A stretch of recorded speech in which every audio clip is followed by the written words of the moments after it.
¿Cómo están, jóvenes? Bienvenidos, mi nombre es Priscila Arnés y vas a estar estudiando conmigo la lección número 13 titulada ¿Qué han visto en tu casa? Y no podemos comenzar el estudio de esta lección sin antes leer el versículo de memoria que se encuentra en 1 Pedro 2:9 y dice: Pero vosotros sois linaje escogido, real sacerdocio, nación santa, pueblo adquirido para Dios, para que anunciéis las virtudes de aquel que os llamó de las tinieblas a su luz admirable. Quiero comenzar el estudio de esta lección con una ilustración, que es la historia de Samuel, quien era un vendedor de aspiradoras de alfombras. La historia nos cuenta que Samuel estaba en su recorrido diario y tocó una puerta. La cosa es que la señora salió corriendo para ver a Samuel, le abrió la puerta y muy amablemente lo invitó a que pasara a su casa. Apenas Samuel pasó, empezó a escuchar los gritos de los niños que se estaban peleando entre sí. Entonces la mamá, muy enojada, empezó a reñir, les dijo que se callaran, que había visitas. Entonces hizo que Samuel se sentara en una parte de la sala mientras los niños peleaban. Y le pidió que por favor le explicara de qué se trataba el producto que estaban vendiendo. Entonces Samuel muy amablemente también le comentó que vendía aspiradoras, que eran muy buenas. Y de repente se escucha la voz del esposo de la señora que le grita desde el segundo piso de su casa: te dije que no compres nada, tú siempre compras todo. Y se empezaron a pelear entre los dos y Samuel estaba ahí intentando explicar su producto. Entonces la señora muy amablemente empezó a ignorar todo eso y aún así siguió hablando con Samuel pidiéndole que por favor le venda la aspiradora, que ella estaba muy interesada. Pero poco a poco Samuel veía cómo subía más y más la tensión en esa casa. Entonces rápidamente él intentó hacer la venta y pidió a la señora que firme todo y salió muy rápido de su casa. A pesar de que la señora le había tratado con mucha amabilidad a Samuel tuvo una muy mala experiencia en esa casa. Después Samuel continuó bajando la manzana y tocó la puerta de otra casa. Samuel tocaba y no había nadie que salga. Entonces, después de un muy buen tiempo de insistir, Samuel se dio por vencido y se fue. Ya estaba a unos cuantos metros de la casa y una señora salió y muy amablemente también le pidió que por favor le diga que estaba buscando, que si estaba vendiendo algo o si quería algo. Entonces Samuel le dijo que estaba vendiendo aspiradoras y todo lo demás. Entonces la señora muy amablemente también lo invitó a pasar a su casa. Y juntos ahí se sentaron, Samuel le explicó, bajó con su esposo y lo que la historia nos cuenta es que en esa casa se sentía una paz tan grande. No había gente peleándose, no habían gritos, todos eran muy amables. La historia nos cuenta que Samuel se fue de esa casa sin vender ninguna aspiradora, pero aún así sintió una paz tremenda y para él fue algo exitoso porque él sintió una alegría, como se sintió satisfecho por el simple hecho de haber entrado a esa familia. ¿Qué es lo que refleja nuestro hogar sobre nosotros? Jesús nos mandó a ser la luz del mundo, a poder pintar una imagen de Él para todas aquellas personas que no lo conocen. Entonces, si una persona viniera a nuestra casa, sentiría la presencia de Dios ahí, sabría quién es Dios ahí, pero ojo, aquí hay algo. No solamente tenemos que ser ejemplo para las personas que están fuera de nuestra casa o fuera de nuestro círculo, sino también para los que están dentro de nuestro hogar. Somos ejemplo también para aquellas personas cercanas.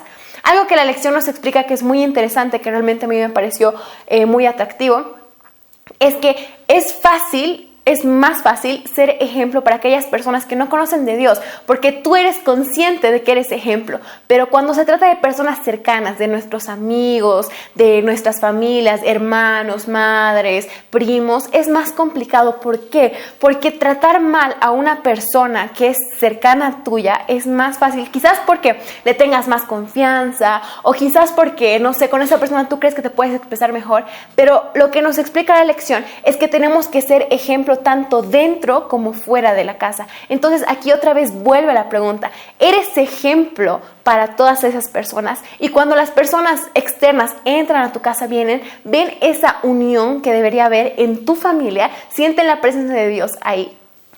La lección también hace una comparación de dos historias, la del rey Ezequías y sobre Ruth. Nos cuenta la historia que el rey Ezequías estaba peleando una batalla contra los asirios. Gracias a Dios que envió a sus ángeles, él pudo ganar esa batalla que ya se daba por perdida.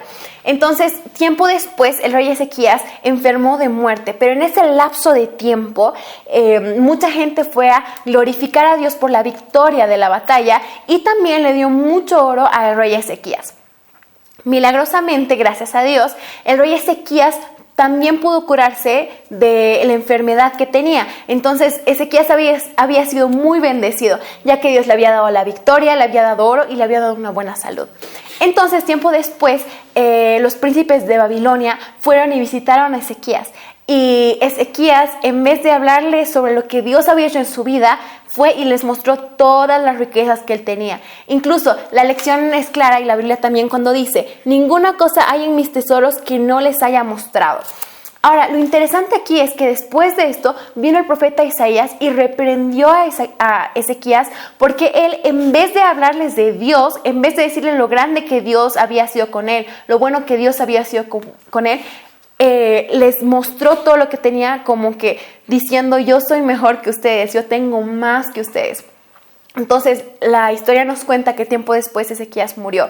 Ahora, ¿por qué fue esto? Si Ezequías quizás hubiera hablado con los príncipes de Babilonia sobre Dios, quizás ellos se hubieran convertido y mucha más gente podría haber llegado a Dios, pero él prefirió su egoísmo, su avaricia, antes que poder hablar de Dios a otras personas. Entonces, ¿cómo es que podemos evitar esta avaricia, este egoísmo que Ezequías tuvo? Esto lo podemos encontrar en Deuteronomio 6, los versículos 5 al 7, que dice: amarás al Señor tu Dios con todo tu corazón, con toda tu alma y con todo tu poder. Y estas palabras que te mando hoy estarán sobre tu corazón. Las repetirás a tus hijos y hablarás de ellas cuando estés en casa o cuando vayas por el camino, al acostarte y al levantarte. ¿Por qué es tan importante esto? El hecho de que tú ames a alguien significa hablar de él. Y si tú estás en contacto con Dios todo el tiempo, no vas a querer hacer otra cosa que glorificarlo, que hablar de él, de que hacer que muchas otras más personas estén con él y que sientan la misma experiencia que tú estás sintiendo en este momento. Entonces, ama mucho a Dios y estudia mucho su palabra. Y con esto ya cerramos paréntesis. Ahora la historia de Ruth. Todos sabemos cuál fue la gran historia de Ruth. Su primer esposo murió, se fue a vivir con Noemí, pero quiero que por un momento nos centremos en algo. Noemí, que era la suegra de Ruth, tenía dos nueras, una era Orfa y otra era Ruth. Cuando los hijos de Noemí murieron, los esposos de Ruth y Orfa, Noemí les dijo que ellas se vayan a sus pueblos y que hagan su vida otra vez, que se podían casar, que podían depender de sus padres, que podían hacer lo que ellas querían. Orfa se fue con sus padres y eso significaba volver a la idolatría que ellas tenían y olvidar, como que abandonar todos los principios que Noemí les había enseñado a ellas dos, porque ellas eran israelitas y el hecho de volver a su casa era volver a la idolatría a otro pueblo. Pero cuando Noemí le dijo a Ruth que se vaya, Ruth no quería irse y quería quedarse con Noemí y le dijo: tu Dios será mi Dios, tu pueblo será mi pueblo y donde tú estés yo voy a estar. Entonces aquí entra una pregunta muy grande: ¿qué es lo que Ruth vio en la familia de Noemí que quería imitar en su familia o que quería tener en su vida? Eso que Ruth vio es lo que todas las familias cristianas deberíamos tener, que la gente debería querer estar con nosotros todo el tiempo y querer tener esa unión, esa felicidad, esa paz que nosotros como adventistas, como cristianos tenemos. Porque la lección es clara, la Biblia es clara cuando nos dice que el hogar debería ser un pedacito de cielo aquí en la tierra. Ahora, ¿por qué es que nos centramos tanto en el hogar? ¿Por qué el hogar debe ser tan unido, tan bueno, tan fuerte? Déjame leerte un pedazo que me pareció muy interesante de la lección. Del corazón mana la vida, todos sabemos eso. Y el hogar es el corazón de la sociedad, de la iglesia y de la nación.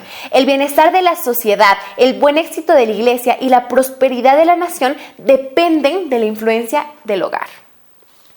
Entonces, ¿cómo es que nosotros podemos crear un hogar lleno de paz, lleno de alegría, de puras cosas buenas, que sea un pedacito de cielo acá en la tierra? La lección nos da 4 consejos. Primero, busca la presencia del Espíritu Santo en tu vida y en tu hogar. Creo que esto ya lo dije en videos pasados, pero no hay persona, no hay hogar, no hay familia que haya conocido a Dios y haya vuelto a ser la misma. Siempre que Dios está en presencia de nosotros, siempre que tenemos un encuentro con Dios, algo de nosotros cambia.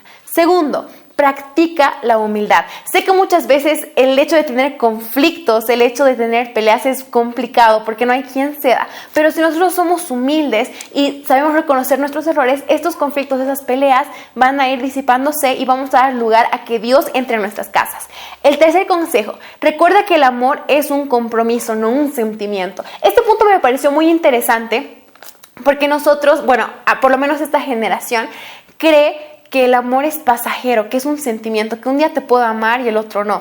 Pero lo que la Biblia nos enseña es que el amor es para siempre, no es algo solamente sentimental, algo de un día sí o un día no, sino que el amor, el hecho de tener una familia, el compromiso es algo que va a durar para siempre. Y el cuarto punto, cuando hay rupturas, ten seguridad de que Dios todavía está actuando.